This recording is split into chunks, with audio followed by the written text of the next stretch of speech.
جنجوا صاحبہ سابق سیکرٹری خارجہ ہیں، سفیر رہی ہیں جنیوا میں بھی، اور خاص طور پہ یہ سوال اٹھایا جا رہا ہے 3 گھنٹے سے زائد ان کی ملاقات ہوئی ہے صدر پوٹن سے۔ پاکستان کے لیے یہ دورہ کتنا امپورٹنٹ ہے، اور اس ٹائمنگ کے اندر وزیر اعظم کا وہاں جانا کہ جب رشیا اور یوکرین کے درمیان جو ہے وہ شدت ہے تنازع کی، کیا سمجھتی ہیں کیا ملے گا پاکستان کو رشیا کے دورے کے بعد؟ دیکھیے یہ دورہ جو ہے پرائم منسٹر کا یہ آج کا نہیں ہے، 2020 سے اس کے پر گفتگو ہو رہی تھی۔ پریزیڈنٹ پوٹن نے پرائم منسٹر کو انویٹیشن 2020 میں دی تھی، اور اس کے بعد مختلف ایام پہ یہ اس کو ڈسکس کیا جاتا رہا ہے۔ اب پرائم منسٹر کی ملاقات جو ہوئی پریزیڈنٹ پوٹن سے بشکیک میں ایک تفصیلی ملاقات ہوئی تھی S C O heads of states کی میٹنگ کی، اور سائیڈ لائنز پہ اہم ملاقات تھی جو تفصیل کی سے تھی۔ اس سے ایک موقع ملا ان کو ایک دوسرے کو جاننے کا، ایک دوسرے کی کو انڈرسٹینڈ کرنے کا۔ پھر اس کے علاوہ کئی ایس او سی میٹنگز کی سائیڈ لائنز پہ، اس کے علاوہ ابھی جو وہاں ہوا ہے جو ابھی اوپننگ ہوئی اولمپکس کی، اس پہ ملاقات ہوئی۔ اور اس سے پہلے شنگھائی میں جو ایکسپو کی تھی چین نے، اس میں خود موجود تھی، اس کی اوپننگ کے لیے گئے تھے پرائم منسٹر عمران خان، اور وہ ساتھ بیٹھے ہوئے تھے پریزیڈنٹ پوٹن اور پرائم منسٹر عمران خان، اور دونوں نے خاصی لمبی گفتگو کی۔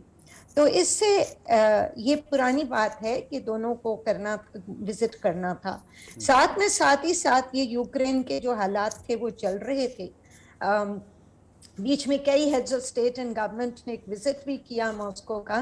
تو یہ کہنا کہ یہ ٹائمنگ کے اوپر کوشچن کرنا آئی تھنک یہ بالکل نہیں ہوتا، کیونکہ ایک بہت ضروری چیز یہ ہے کہ بڑے ممالک سیریس میچور ممالک جب بائیلیٹرل وزٹس کو ڈسکس کرتے ہیں اور اس کو لاک ان کرتے ہیں تو وہ بہت ضروری ہوتا ہے کہ وہ ان کا ہونا ضروری ہوتا ہے، اور یہ اہم وزٹ ہے پاکستان کے سمیع صاحبہ ایک اس وقت جو سب سے بڑی بحث چھڑی ہوئی ہے کہ پینٹاگون کی جو اسٹریٹجی آئی تھی اس کی انڈو پیسیفک، وہ انڈو پیسیفک ساتھ تھی، لیکن اس کے پورا سیکنڈ چیپٹر جو ہے وہ یوکرین کے اوپر خاص طور پہ، اور لوگ کہتے ہیں کہ یوکرین میں اس وقت جو حملہ اس کو انسٹیگیٹ کیا پرل ہاربر کی طرح انسٹیگیٹ کر کے حملہ کروایا گیا ہے، یہ بنیادی طور پر چین کی کنٹینمنٹ کے دوران کہ رشیا جو ہے وہ ادھر لگ جائے اور تاکہ چین تنہا ہو جائے، وہ اپنے طور پہ پھنسا ہو۔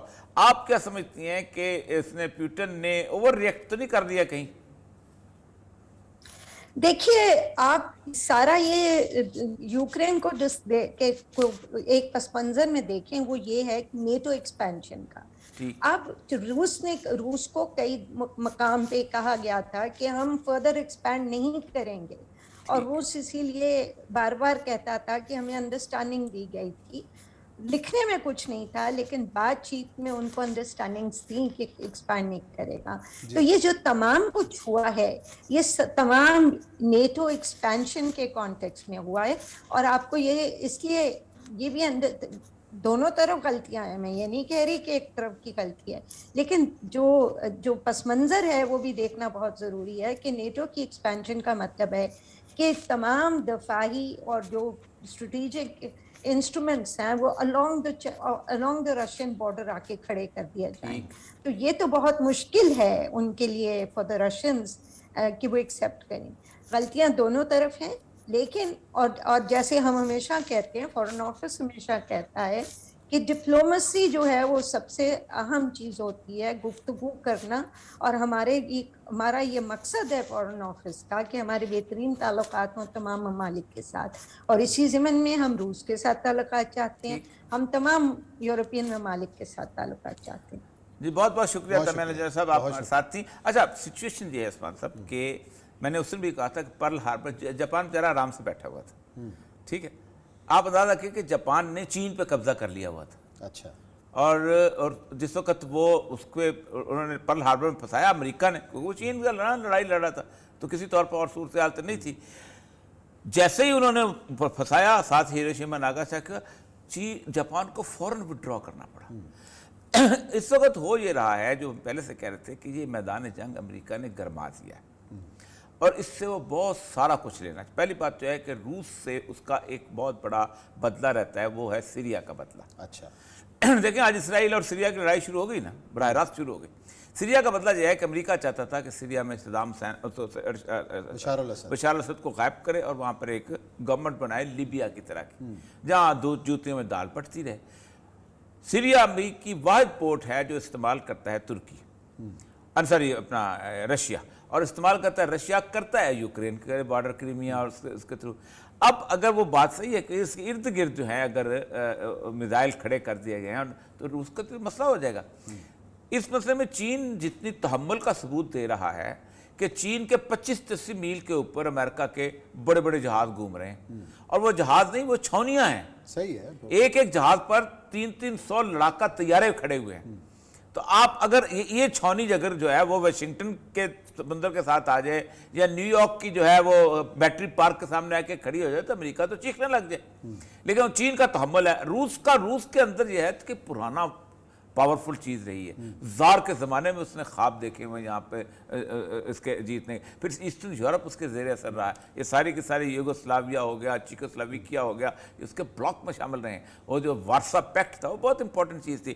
اصل مسئلہ اس وقت عثمان صاحب یہ ہو گیا ہے کہ اس جنگ کے اندر پوٹینشیل موجود ہے تیسری جنگ آپ عظیم نے میں. ابھی بات کی تھی کہ شاید جلد بازی تو نہیں کر دی پیوٹن نے, مس کیلکولیشن تو نہیں کر دی, اگر اوور ریئیکٹ تو نہیں کیا. کیا آپ سمجھتے ہیں کہ اوور ریئیکٹ کیا یا بالکل کیلکولیٹڈ موو ہے؟ میرا خیال ہے اب جنگ چھیڑنے سے پہلے آپ کو اس کے نتائج کا تو پتہ ہوتا ہے. پہلی بات یہ ہوتا ہے کہ جنگ جب چھڑی جاتی ہے نا تو یہ ذہن میں رکھا جاتا ہے کہ اگلا کیا ایکشن لے گا.